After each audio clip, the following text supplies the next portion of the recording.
શક્તિપીઠ અંબાજીમાં ભાદરવી પૂનમના મેળાને લઈ વિવિધ વિભાગના વહીવટી તંત્ર સજ્જ બની રહ્યું છે।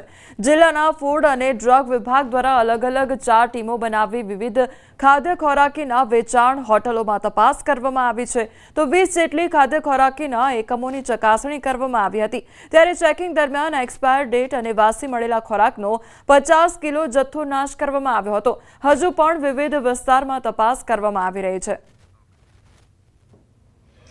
ખોરાક અને ઔષધ નિયમન તંત્ર દ્વારા માનનીય કમિશનર સાહેબ તથા જિલ્લા વહીવટી તંત્રની સૂચનાઓ અને કાયદાની કાર્યવાહી મુજબ જે ખાદ્ય ચીજોનો ધંધો કરતા વેપારીઓ છે તેમની આજે એક ડ્રાઈવ રાખવામાં આવી હતી। હોટલ, રેસ્ટોરન્ટ, કરિયાણાની દુકાનો, બેકરીઓ અને સઘન તપાસ કુલ 4 ટીમો દ્વારા બનાવીને કરવામાં આવેલી હતી। આ ઉપરાંત ફૂડ સેફ્ટી વાન પણ સાથે રાખવામાં આવેલી હતી અને સ્થળ ઉપર નમૂનાની ચકાસણી કરવામાં આવેલી હતી। નવરાત્રીનો તહેવાર નજીક આવતા જ ગુજરાતમાં તૈયારી આરંભી દેવામાં આવતી હોય છે। ગત વર્ષે નવરાત્રીમાં પાસને લઈને વિવાદમાં રહેલા સફેદ પરિંદે નવરાત્રીની તૈયારીઓ આરંભી દેવામાં આવી છે। આ વર્ષે 2 દિવસ લક્ઝુરિયસ ગરબાનું આયોજન કર્યું છે। સફેદ પરિંદે દ્વારા 26 અને 27 સપ્ટેમ્બરે લક્ઝુરિયસ ગરબાનું ભવ્ય આયોજન કરવામાં આવ્યું છે, જેમાં 2500 જેટલા ખેલૈયાઓ સફેદ અને ગોલ્ડન ડ્રેસ કોડમાં ગરબે ઘૂમશે, જેમાં વિશાળ ટેમ્પલ તેમજ સેલ્ફી ઝોન અને વીઆઈપી સુવિધાઓ ઉપલબ્ધ છે।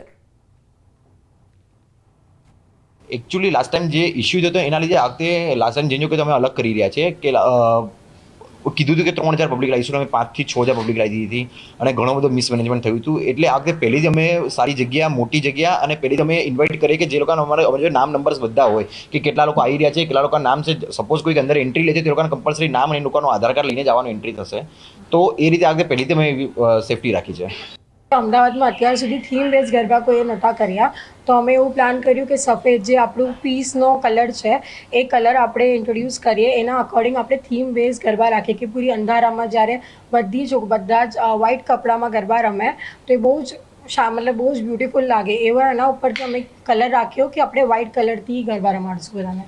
આ વખતે જેમ કે ભાતીગળ સંસ્કૃતિના પ્રાચીન અર્વાચીન બધા જ રીતની અમારી તૈયારી છે, પૂર જોશમાં ચાલી રહી છે। ઓલમોસ્ટ 2-3 કલાકના રિહર્સલ ચાલી રહ્યા છે અને બહુ જ અમે તૈયારી સાથે બેઠા છીએ અને ખેલૈયાઓને ખૂબ મજા કરાવીશું। લોકનૃત્યના ગીતો, રાહડા છે, સુગમ ગીતો છે, પ્રાચીન અર્વાચીન બધા જ અમે પ્રોવાઈડ કરીશું। રામનગરી અયોધ્યા જવા માટે હવે ભાવનગરના લોકોને સીધી ટ્રેન મળશે અને રેલવે મંત્રી અશ્વિની વૈષ્ણવના હસ્તે ભાવનગરથી અયોધ્યાની સીધી ટ્રેનનું પ્રસ્થાન કરવામાં આવ્યું। તો ભાવનગર રેલવે ટર્મિનસ સ્ટેશન પરથી ભાવનગર અયોધ્યા સાપ્તાહિક ટ્રેનને લીલી ઝંડી આપવામાં આવી। કાર્યક્રમમાં 3 કેન્દ્રીય મંત્રી ઉપસ્થિત રહ્યા હતા। આ સાથે ભાવનગરથી પુણે, રીવા, રાયપુર અને જબલપુર 3 ટ્રેન સેવાઓની લીલી ઝંડી આપવામાં આવી હતી। રેલ મંત્રીએ ભાવનગર, પોરબંદર, રાજકોટ માટે પણ રેલવેના વિકાસ કામોની કામગીરી અંગે પણ માહિતી આપી હતી। ભાવનગરીથી અયોધ્યાને જોડતી વીકલી ટ્રેનનો આજે દેશના રેલવે મંત્રીએ શુભારંभ करायो છે। राणावाव स्टेशन पे नई कोच मेंटेनेंस फैसिलिटी 135 करोड़ रुपए के सैंक्शन के साथ, फिर सारड़िया वांसजालिया न्यू लाइन इसका डीपीआर के लिए आज एफएलएस सैंक्शन हुआ है। फिर भद्रकाली गेट पे फ्लाईओवर आरओबी बनने का काम चालू होगा। फिर गतिशक्ति कार्गो टर्मिनल भावनगर में 2 बनेंगे और नया कंटेनर का टर्मिनल बनेगा। અમદાવાદના અસારવા વિસ્તારમાં આવેલ 900 વર્ષ જૂની પૌરાણિક વાવ જર્જરિત બની ગઈ છે। ભવાની માતાજીનું મંદિર સાથે જોડાયેલી આ વાવ ભાવિકોની આસ્થા અને ધાર્મિક કાર્યક્રમોનું કેન્દ્ર છે। અનેક રજૂઆતો છતાં વાવનું સમારકામ ન થતાં સ્થાનિકો રોષે ભરાઈ ગયા છે। અનેકવાર પુરાતત્વ વિભાગમાં રજૂઆત કરાઈ હોવા છતાં કોઈ કામગીરી શરૂ ન થતાં લોકોમાં નિરાશા છે। આજે મોટી સંખ્યામાં લોકો બેનરો સાથે એકઠા થઈ વિરોધ નોંધાવ્યો હતો અને વાવના તાત્કાલિક સમારકામની માંગ પણ કરવામાં આવી છે। તો સતત લોકો દ્વારા વિરોધ કરવામાં આવી રહ્યો છે, તો સમારકામ કરાવવામાં આવે તેવી માંગ પણ લોકો દ્વારા કરવામાં આવી રહી છે, કારણ કે આ જે પૌરાણિક વાવ છે તે અત્યારે જર્જરિત હાલતમાં જોવા મળી રહી છે।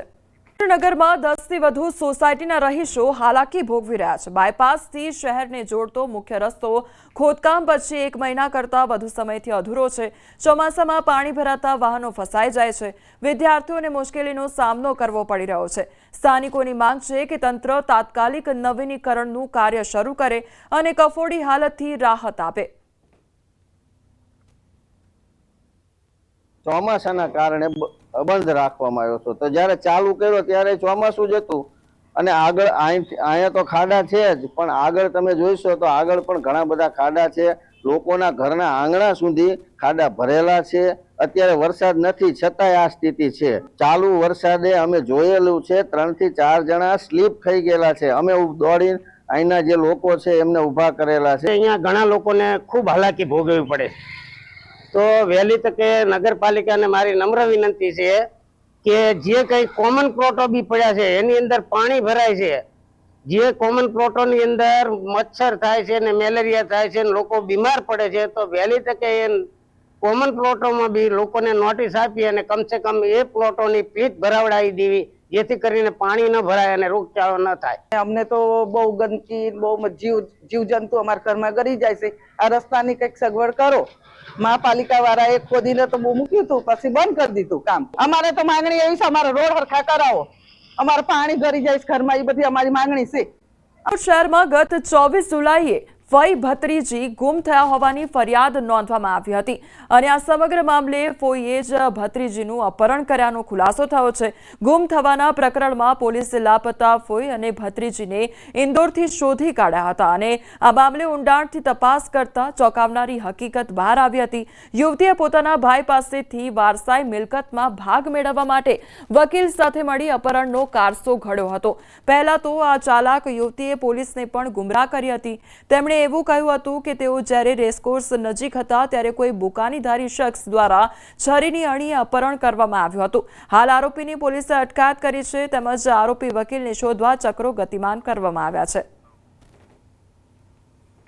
એના ભાઈ રીનાબેનના ભાઈ એટલે કે રિયાઝભાઈ આ ગુનાના ફરિયાદી, એની પાસેથી પૈસા પડાવવા માટે અપહરણનું એક આખું નાટક રચવામાં આવેલું હતું અને એ પૈસા જો ખાલી રીમાનું અપહરણ કરે તો પૂરતા પૈસા ના મળે એમ, જેથી રીમા અને રિયાઝભાઈની દીકરી એટલે કે રીમાની ભત્રીજી એ બંનેનું અપહરણ કરી અને એને અલગ અલગ જગ્યાએ લઈ જવામાં આવેલી હતી અને છેલ્લે મધ્યપ્રદેશથી આ બંનેને શોધી કાઢવામાં આવેલા હતા. સુરતના કતારગામમાં મિત્રએ મિત્રના જ ઘરે કર્યો લાખોનો હાથ ફેરો. કુંભાર ફળિયામાં રહેતા પાલિકાના ક્લાર્કના ત્યાં ચોરી. પાલિકાના કતારગામ ઝોનમાં ક્લાર્ક તરીકે કામ કરતા વિવેક કંચનવાળાના ઘરે ચોરી થઈ. બચત અને પગારના જમા રૂપિયા સહિત સોનાના ઘરેણાની ચોરી કરવામાં આવી. ઘરે વારંવાર અવરજવર કરતા મિત્ર કેયુર પટેલે હાથ ફેરો કર્યો તો ગોવા જઈ શરાબ અને શબાબમાં રૂપિયા ઉડાવ્યા અને શંકા જતા વિવેકે કતારગામ પોલીસ મથકમાં ફરિયાદ નોંધાવી હતી, જ્યાં પોલીસે ગુનો નોંધી તપાસ કરી હતી. પોલીસનો આખરી પૂછપરછમાં મિત્ર કેયુર ભાંગી પડ્યો હતો. પોતાના જ મિત્ર વિવેકના ઘરે હાથ ફેરો કર્યાની કબૂલાત કરતા ધરપકડ કરવામાં આવી તો વધુ તપાસ કતારગામ પોલીસે હાથ ધરી છે. સુરત ડિંડોલીમાં પોલીસનું ડ્રોનથી પેટ્રોલિંગ હાથ ધરવામાં આવ્યું છે. તહેવારોને ધ્યાનમાં રાખી સઘન પેટ્રોલિંગ કરવામાં આવ્યું છે. અસામાજિક તત્વો પર પોલીસની ચાંપતી નજર જોવા મળી રહી છે. 50 પોલીસ કર્મચારીઓ પેટ્રોલિંગમાં જોડાયા છે તો ફૂટ પેટ્રોલિંગ અને નાઇટ કોમ્બિંગ હાથ ધરવામાં આવ્યું છે. શકમંદો વાહનોની તપાસ અને પૂછપરછ પણ કરવામાં આવી રહી છે. તો 50 પોલીસ કર્મીઓની ટીમ દ્વારા આ ફૂટ પેટ્રોલિંગ હાથ ધરવામાં આવ્યું છે તો નાઇટ કોમ્બિંગ પણ હાથ ધરવામાં આવી રહ્યું છે. આ તરફ શકમંદો તેમજ વાહનોની તપાસ પણ હાથ ધરવામાં આવી છે અને પૂછપરછ પણ કરવામાં આવી રહી છે. તો ડિંડોલી વિસ્તારના દ્રશ્યો સામે આવ્યા છે કે જ્યાં પોલીસ દ્વારા ડ્રોન મારફતે પણ પેટ્રોલિંગ કરવામાં આવી રહ્યું છે.